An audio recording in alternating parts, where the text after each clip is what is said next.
저희 병원 외래에서 이제 코로나 감염 후에 후유증을 앓고 있어서 이제 찾아오시는 분들의 주요 증상들은 심한 피로감, 그리고 어지러움, 그리고 무기력감, 그리고 목 불편감, 그리고 후각과 미각의 이상 감각, 두통 등의 증상들을 많이 호소하고 계십니다. 목 불편감하고 무기력감하고 심한 피로감.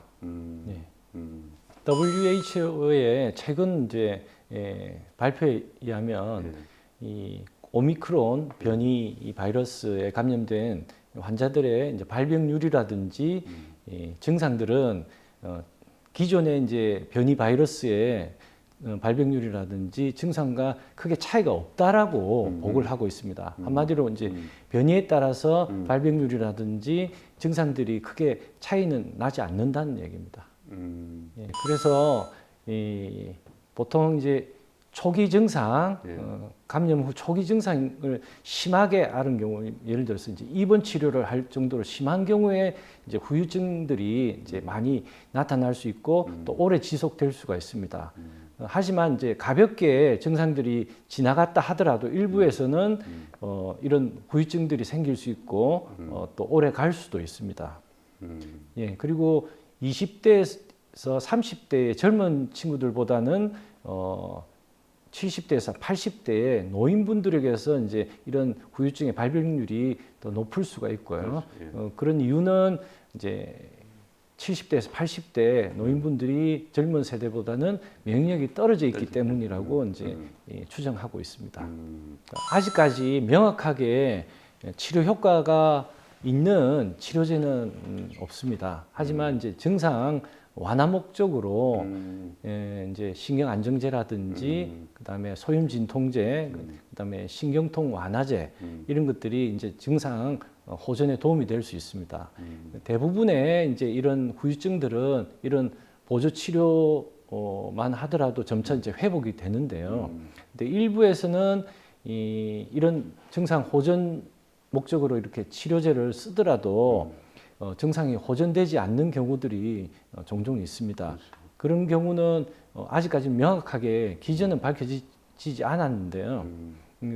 그런 경우에도 쉽게 해서 생활 패턴을 좀 바꾸는, 예를 들어서 규칙적인 운동을 한다든지 그리고 자극적인 식사라든지 맵고 짜온 음식을 한 2, 3주 정도 중단을 하고 그다음에 뇌에 자극이 되는 커피, 술, 담배 등을 이제 중단하게 되면 일부에서는 또 빠르게 회복되는 경우도 있습니다.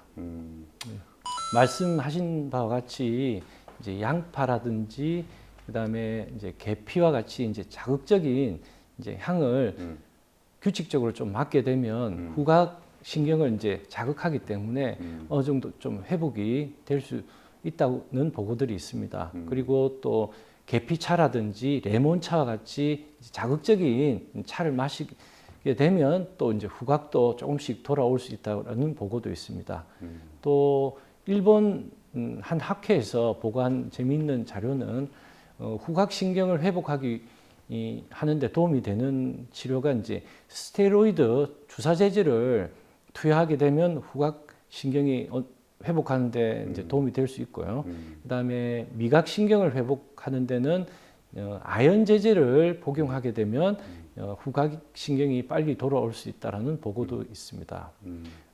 제일 중요한 것은 이 코로나 감염 후유증으로 미각이라든지 후각이 이상이 생기게 되면 보통 이제 어느 정도는 회복이 되지만 한 달 이상 이제 지속되는 경우에는 빨리 병원을 찾는 것이 좋습니다. 왜냐하면은 이런 후각이라든지 미각 이상이 오래될수록 회복되는 확률도 줄어들고 회복되는 시간도 오래 걸리기 때문에 한 달 이상 지속된다고 하면 의사와 상의를 하시는 게 좋습니다.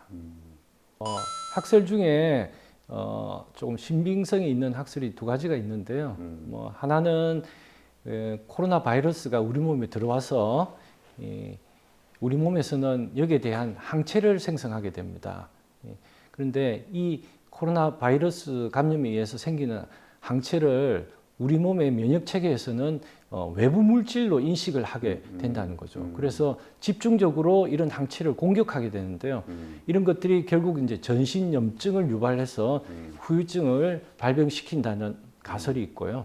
또 하나 유력한 가설은 바이러스가 이제 우리 몸에 들어오게 돼서 증식이 되는데요. 이 증식되는 과정 중에서 염증을 유발시키는 사이토카인이라는 물질이 있습니다. 이게 갑자기 증폭이 돼서 증가하기 때문에 이런 전신 염증이 갑자기 일어나서 이제 후유증이 생긴다는 가설도 있습니다.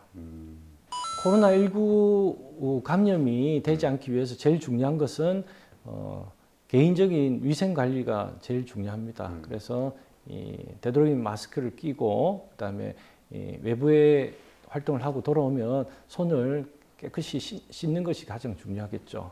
그리고 이제 면역력 증강하는 게 왜 도움이 되느냐 하면은 이 코로나 바이러스가 접촉이 된다 하더라도 면역력이 높은 분들은 이것들을 방어할 수가 있다는 거죠. 쉽게 말씀드리면 코로나 감염 환자와 같이 식사를 한다 해도 100% 걸리는 게 아니라 일부는 감염이 되지만 일부는 이제 감염이 되지 않는 분들이 있습니다. 그런 분들은 이제 대부분 이제免疫力이 강하기 때문에 이런 것들을 이제 차단시켜 줄 수 있다라고 보시면 됩니다.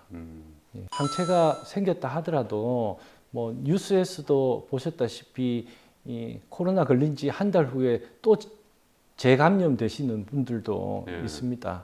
그래서 이 감염이 되시더라도免疫力이 어느 정도 이제 높은 분들은 재감염되는데 이제 그런 발병률이 낮아질 수가 있는데요.免疫力이 계속 떨어져 있는 분들이 계속 감염에 걸릴 수밖에 없는 거죠. 네, 그 앞서 말씀드린 바와 같이 뭐免疫력 증강에 도움이 되는 홍삼이라든지 그다음에 마늘 이런 것들을 건강 보조 식품들을 규칙적으로 섭취하는 것도 중요하고요. 가장 중요한 건 면역력과 관련된 비타민과 미네랄들이 있습니다. 그런 것들을 피 검사를 통해서 부족한 비타민과 미네랄들을 확인을 해서 이런 것들을 빨리 주사요법으로 이제 보충을 해주면 이 면역력을 빠르게 좀 회복시켜 줄 수가 있습니다. 고용량 이제 비타민 요법이라는 게 경구로 투여하는 방법과 이제 주사로 투여하는 방법이 있는데요. 경구로 투여하는 방법은 보통 이제 건강 증진 목적이라든지免疫력 증강 목적으로 하는 방법들은 대부분 이제 경구로 투여하면 되는데요. 보통 하루 섭취 권장량의 10배에서 많게는 20배 정도를 경구로 섭취하는 방법인데요. 보통 비타민 C의 경우에는 하루 이제 섭취 권장량이 500mg인데요. 10배면 이제 5,000mg 정도 그렇게 복용하게 되는 겁니다. 5,000mg이 5g인데요. 5g을 한 번에 복용하는 게 아니라 한 3번에 나눠서 뭐 1g을 하루에 4번으로 나눈다든지 2g을 하루에 뭐 2번으로 나눠서 복용한다든지 이렇게 규칙적으로 복용하는 게 더 효과적입니다.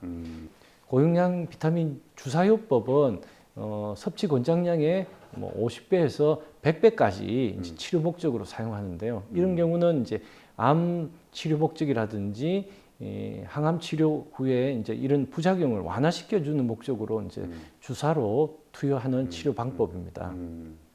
그런데 이제 보통 일반인 분들은 이 고용량 비타민 주사요법이 비타민 C만 투여한다라고 생각을 하시는데 혈액 검사를 통해서 면역력 검사를 해서 우리 몸에 부족한 비타민과 미네랄들을 체크를 해서 그런 부족한 비타민과 미네랄들을 같이 보충을 해줌으로써 이제 면역력을 증강시키게 되는 거죠. 면역력을 증강시켜주는 아주 중요한 비타민과 미네랄 삼총사가 있습니다. 그 삼총사는 비타민 C와 비타민 D 그리고 필수 미네랄인 아연입니다.